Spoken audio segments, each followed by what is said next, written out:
Para que a lei considere alguma coisa como sendo uma marca, é preciso que essa coisa se enquadre em uma definição legal.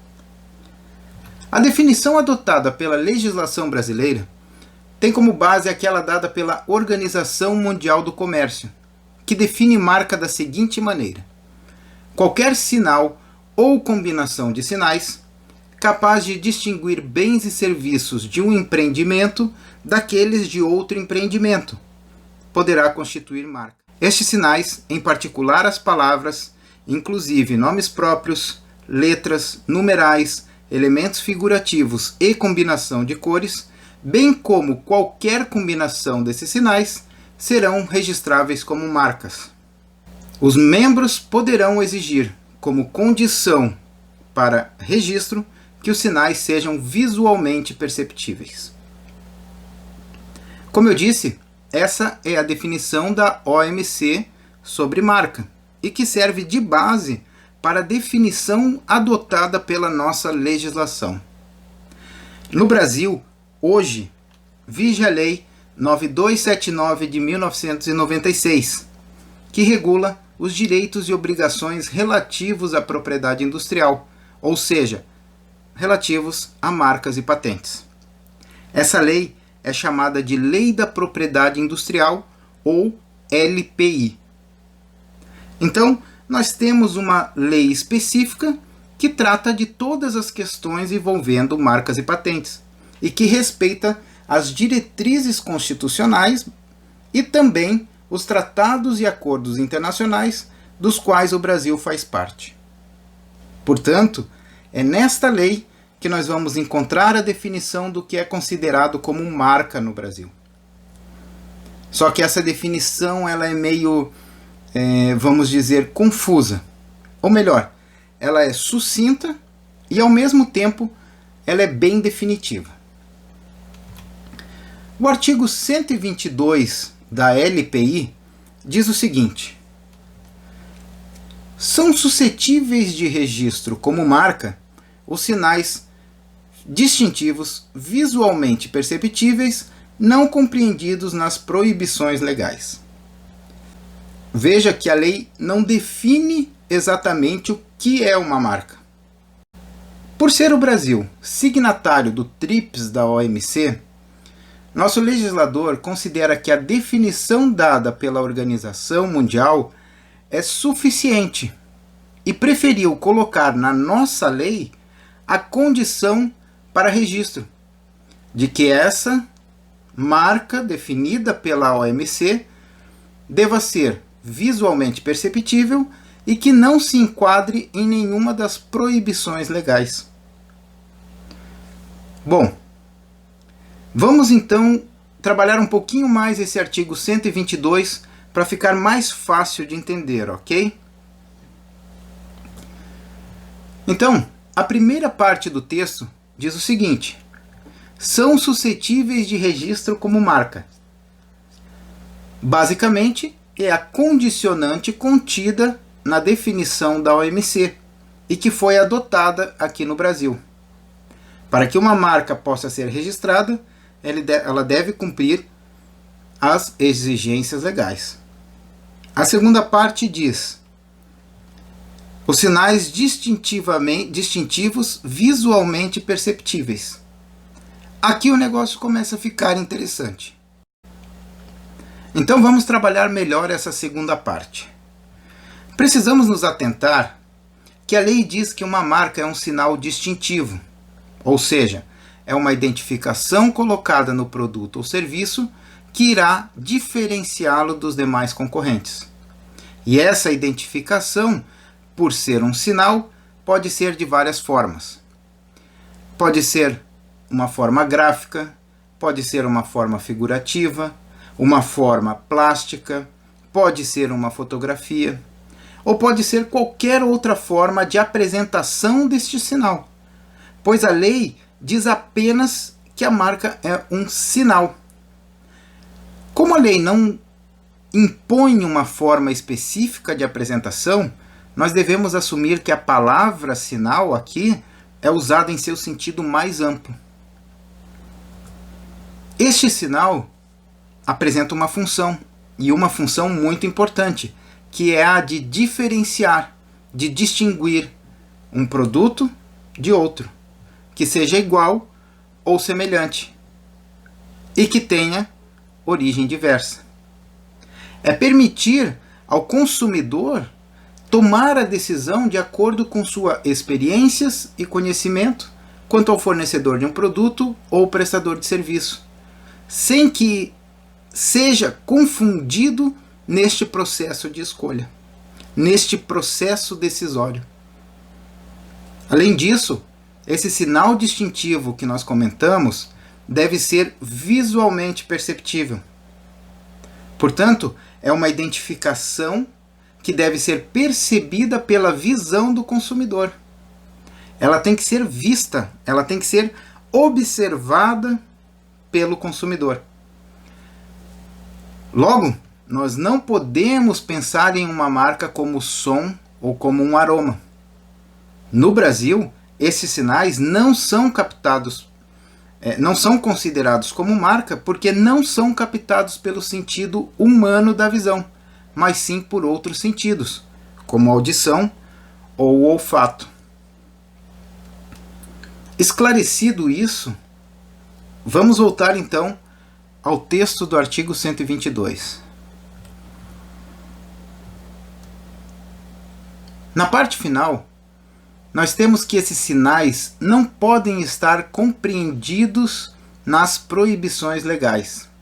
Ou seja, existem algumas situações em que, embora estes sinais distintivos eles sejam visualmente perceptíveis, eles ainda assim podem não ser registráveis.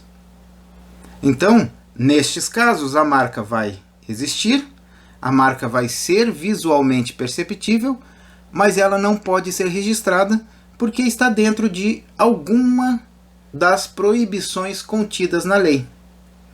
Estas proibições estão elencadas no artigo 124 da Lei de Propriedade Industrial. Nesse momento, para a gente basta saber que essas proibições existem e que elas vão impor limites ao registro de um sinal como marca. Fechado? Compreendido isso, se precisar, volta no vídeo e reveja essa parte porque ela é importante para a gente identificar o que é uma marca. Então, antes de continuar, vamos lá recapitular. Marca no Brasil, então, é aquele sinal distintivo visualmente perceptível que distingue bens e serviços de um empreendimento de outro empreendimento. Beleza? Agora nós precisamos entender qual a importância de saber esse conceito dado pela lei. Por que é importante para o empreendedor e também para o profissional de criação ter em mente essas informações, conhecer esse conceito? Como a gente viu no artigo 122 da LPI, somente uma marca com aquele conceito que foi apresentado, que é um sinal distintivo visualmente perceptível, é que poderá ser registrada. Aí você pode me perguntar, ok, Marco, mas por que é importante eu registrar uma marca? Para te ajudar a encontrar essa resposta, pensa o seguinte: você pode exercer direitos de posse ou de propriedade sobre uma casa que não é sua? Ou sobre um carro, uma moto, uma TV, uma geladeira, um relógio ou qualquer outro bem que pertença a outra pessoa e não a você mesmo? A regra principal dos direitos de propriedade é que somente quem detém essa propriedade ou a posse sobre um bem ou direito pode exercer os poderes a ele inerentes, bem como defender esses bens contra terceiros. Quando eu me refiro à propriedade, a gente pode ver bem claramente essa regra no artigo 1228 do Código Civil, que diz o seguinte: o proprietário tem a faculdade de usar, gozar e dispor da coisa, e o direito de reavê-la do poder, de quem quer que injustamente a possua ou detenha. Cabe ao proprietário, portanto, os direitos de uso, de gozo e de disposição das coisas que lhe pertencem, bem como a de ir buscar contra qualquer pessoa que a tenha injustamente. No caso do possuidor, daquele que está de posse de um bem, nós temos a transferência temporária dos poderes de propriedade, seja essa transferência plena ou não. Vejamos o artigo 1196 do Código Civil. Considera-se possuidor todo aquele que tem de fato o exercício, pleno ou não, de algum dos poderes inerentes à propriedade. Para arrematar de vez essa questão, o Código de Processo Civil é definitivo em seu artigo 18. Ele diz que ninguém pode pleitear direito alheio em nome próprio, salvo quando autorizado pelo ordenamento jurídico. Portanto, isto quer dizer que você só pode ir pleitear alguma coisa no Poder Judiciário, via de regra, para defender direito que pertença a você e não a terceiro. Fica óbvio, a partir da análise destes 3 artigos de lei, que o mesmo vai valer para as marcas. Você só pode exercer direitos de propriedade sobre a marca se for proprietário dela. Caso contrário, você não pode exercer quaisquer direitos de posse ou propriedade. E ainda não pode usufruir da proteção existente na Lei de Propriedade Industrial. Isto porque, no Brasil, para que você adquira esses direitos de propriedade, é preciso que você registre a marca. O nosso sistema de proteção de marcas está fundado no chamado Sistema Atributivo de Direitos.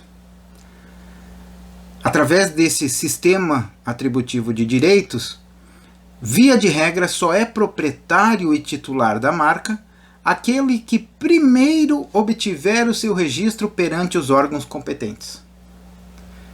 Atualmente, o órgão competente para esta finalidade, como nós já vimos, é o INPI. A LPI diz em seu artigo 129 que a propriedade da marca se adquire pelo registro validamente expedido.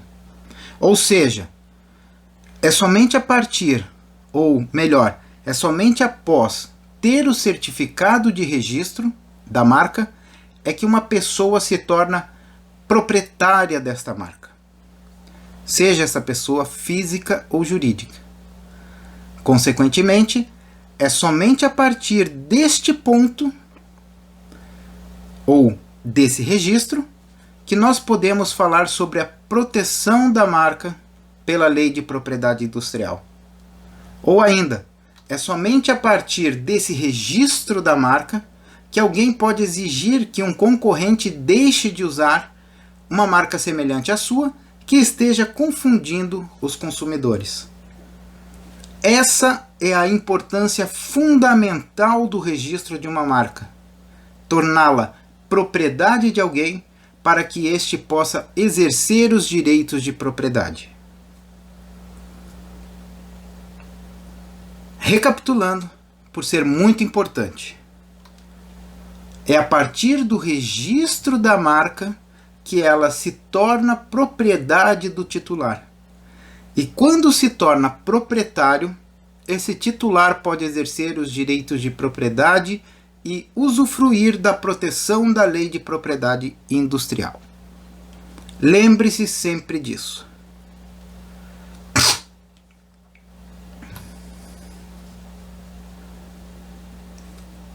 Como visto, uma marca só passa a ter proteção da LPI após registrada no INPI. Portanto, quando expedido o certificado de registro. A partir desse cenário, podemos dizer que as marcas podem se colocar em 3 estágios de proteção: marcas não registradas, marcas registrandas e marcas registradas. Vamos lá. Marcas não registradas, que também são chamadas de marcas de fato, são aquelas que não estão registradas ou em fase de registro no INPI. As marcas de fato praticamente não possuem nenhuma proteção da Lei de Propriedade Industrial, visto que ninguém pode exercer o direito de propriedade de uma maneira direta. Deve o titular, nesses casos, agir por outros caminhos judiciais para tentar impedir a concorrência desleal. Já as marcas registrandas são as marcas que estão em fase de registro no INPI. Como o processo de registro no Instituto ainda não está concluído, ele está em andamento, em trâmite, não se sabe ao certo se o pedido vai ser aceito ou não.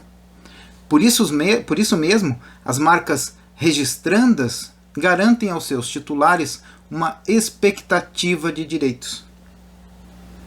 Embora não se possa utilizar na totalidade as proteções da Lei de Propriedade Industrial, já existem algumas possibilidades daquele titular de confrontar a concorrência desleal no meio administrativo, via INPI, e também no meio judicial. E o último estágio, claro, são as marcas registradas, que já tiveram a aprovação pelo INPI e foram expedidos os respectivos registros, certificados de registro. As marcas registradas garantem ao seu titular todos os direitos e proteções existentes na Lei de Propriedade Industrial, tanto na via extrajudicial quanto na via judicial, podendo esses direitos serem exercidos em sua totalidade para evitar lesão aos direitos das marcas. Portanto, dependendo do estágio que a sua marca se encontra, poderá ou não defendê-la em sua plenitude contra a concorrência desleal. Esses 3 estágios são fáceis de compreender e a gente não precisa nos alongar sobre eles. Para fechar esse vídeo, vamos falar sobre o direito de precedência. Mencionamos anteriormente que pelo nosso sistema atributivo de direitos, via de regra, vai ser proprietário e titular da marca aquele que primeiro obtiver o seu registro perante os órgãos competentes, correto? Agora, há uma exceção a essa regra. Ou melhor, há uma relativização, uma flexibilização desta anterioridade de registro. O parágrafo 1º do artigo 129 determina que toda pessoa de boa fé que já usava no país há pelo menos 6 meses marca idêntica ou semelhante para produto ou serviço afim, na data da prioridade ou depósito do pedido de registro, terá o direito de precedência. Eu sei que parece difícil numa primeira leitura, mas não é. Vamos ver como é tranquilo compreender esse parágrafo 1º do artigo 129 através de um exemplo. Digamos que Caio, de boa fé, usa a marca XYZ desde janeiro de 2017 para identificar um produto H que ele tem no mercado brasileiro. Assim como muitos empreendedores, Caio não registra a marca XYZ de início. Ele prefere primeiro ver se o negócio vai dar certo para depois partir para um registro da marca. Tudo parece bem para o Caio, até que em outubro de 2018, ou seja, mais de 1 ano depois de Caio ter lançado o seu produto, Tício vê aquele nicho de mercado e acha ele bem interessante. E lança um produto concorrente ao de Caio, com a marca XYZ. Ou seja, Tício entra no mercado com um produto semelhante, um produto concorrente ao de Caio e com marca idêntica. Além disso, Tício se adianta e já deposita o pedido de registro da marca XYZ junto ao INPI, uma vez que ele fez a busca no sistema do Instituto e não encontrou a marca registrada e nem em fase de registro. Isto é, ele encontrou uma marca sem dono, uma marca de fato, uma marca não registrada. A partir desse cenário, e tomando ciência do pedido de registro feito por Tício, Caio, após se desesperar e ver que sua escolha pelo não registro da marca foi errada, descobre que ele tem a faculdade de exercer o seu direito de precedência. Ou seja, tem assim a possibilidade de, comprovando o uso da marca de boa-fé anterior ao pedido de Tício, por pelo menos 6 meses, protocolar um pedido de registro da sua marca XYZ no INPI, requerendo a prioridade na aquisição do registro e propriedade da marca, em face daquele parágrafo 1º do artigo 129 da Lei de Propriedade Industrial. Entendido agora? O direito de precedência é como uma segunda chance que o empreendedor tem de adquirir a propriedade sobre sua marca. Mas só pode fazê-lo se o uso for de boa-fé e comprovado que é feito há pelo menos 6 meses. Então fique atento, beleza? Acredito que já tenha ficado claro que o registro de uma marca deve ser protocolado no INPI o mais breve possível, muitas vezes logo após a finalização do processo criativo e antes de colocar o produto ou de colocar a marca efetivamente no mercado. Assim ela já larga com bastante vantagem em relação aos concorrentes.